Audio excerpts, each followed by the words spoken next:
Welcome to the 11 Warriors halftime report. Jason Priestis, Chris Lauterbach, live at the 11 Warriors bunker. Halftime at the Shoe. Ohio State leads Penn State 17-10.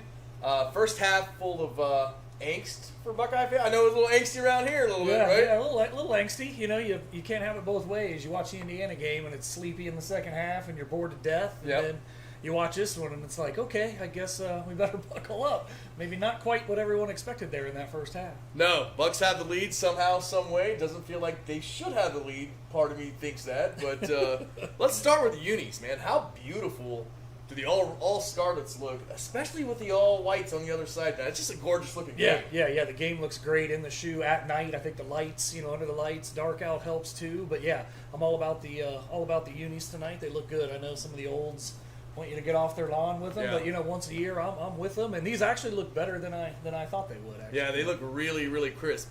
Weird start to this one, man. Second or third play of the game, Jeremy Ruckert fumbled on the OSU's opening drive. Penn State gave it right back the next play. They ran the ball. Noah Kane fumbled in the backfield. Marcus Williamson with a forced fumble there. So the Buckeyes got the ball again quickly, but couldn't do much. And then on Penn State's next drive, they went to work, man. 13 plays, 89 yards to take a 7-0 lead on their second possession of the game. Sean Clifford, quarterback, went 5 for 6 on that drive for 72 yards, had the touchdown throw, looked really good. And you're like, all right, okay, Ohio State's off to a slow start. Were you worried then?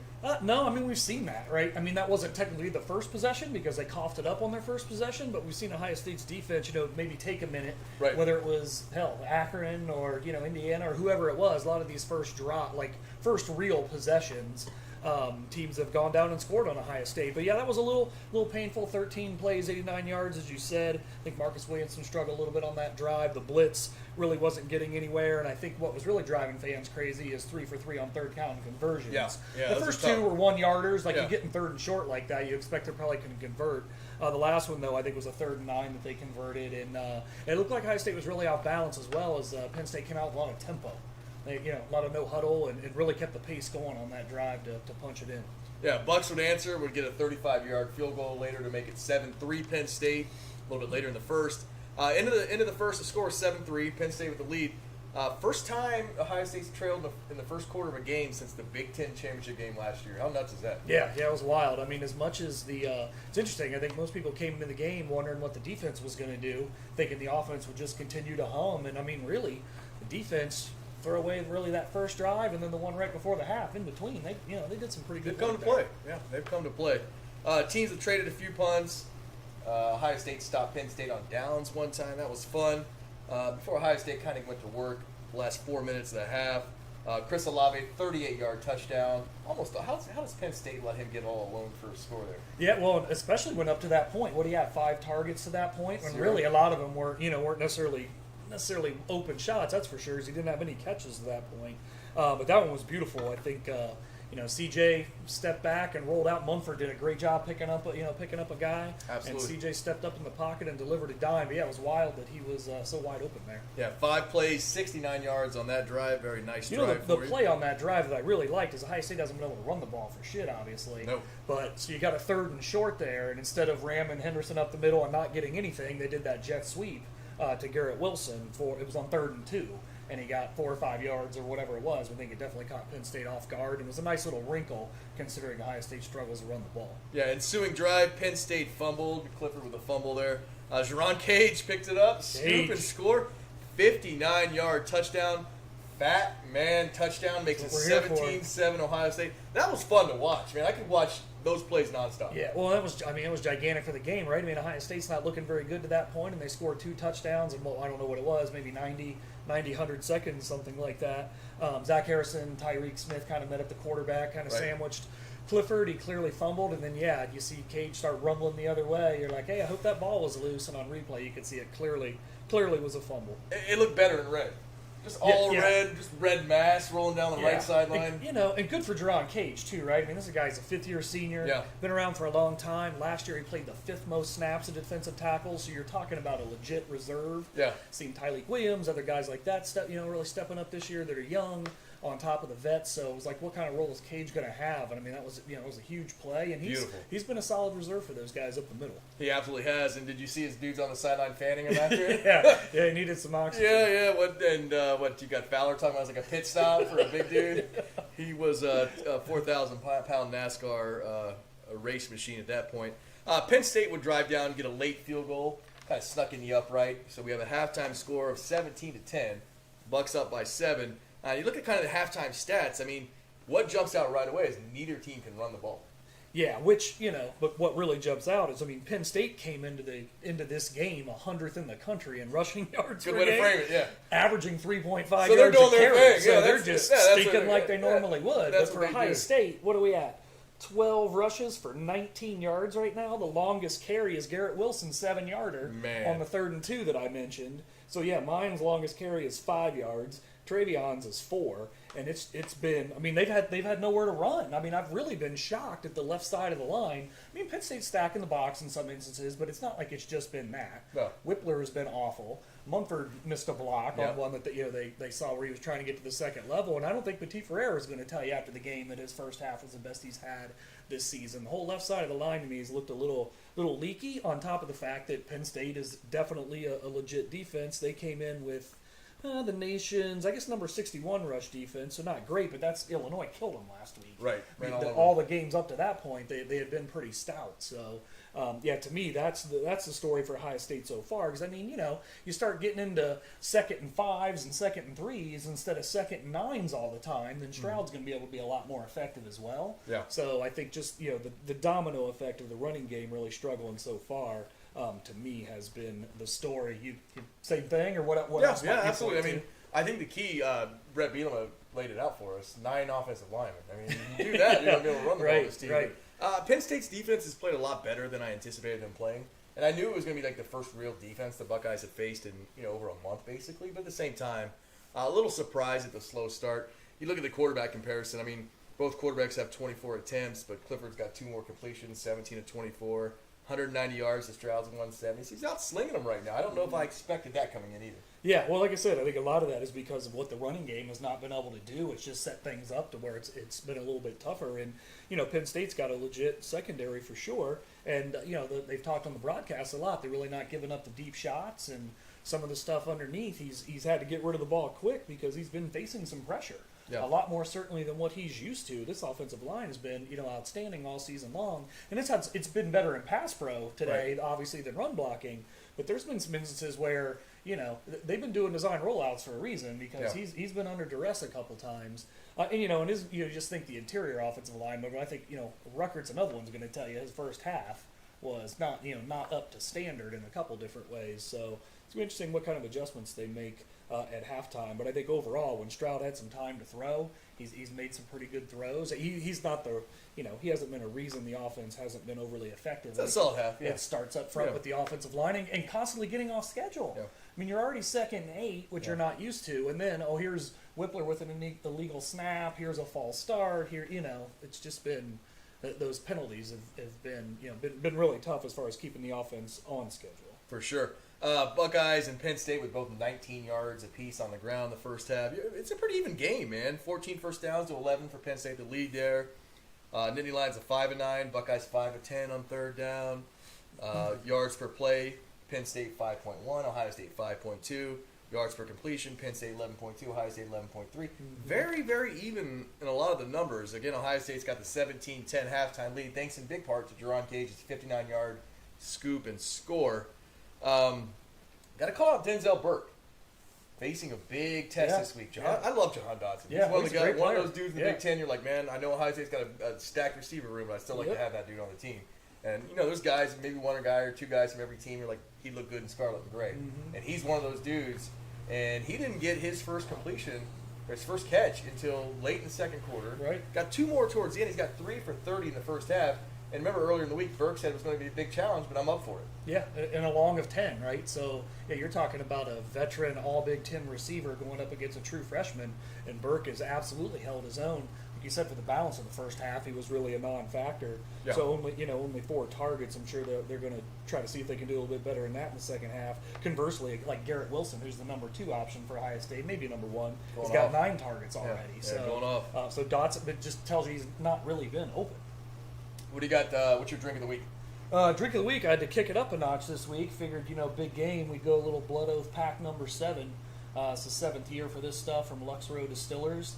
I love this stuff. The 7 is great. The 5 is probably my favorite, but they're awesome at their marketing. The Blood Comes in a coffin too, right? Yeah. So that's a casket. 98.6 proof is how they do it for the Straight the blood and the temperature. But it's always a blend. So this is a blend of a 14-year and 2 8-year bourbons. And this particular one is in Sauternes cask, which is like a French sweet wine that they it's French for good shit. Put it in for. It is. It's really good. I've been trying not to drink it too much. The way this game's going though, it might be in trouble. I know that bottle's in I know you stepped it up today too. I did, man.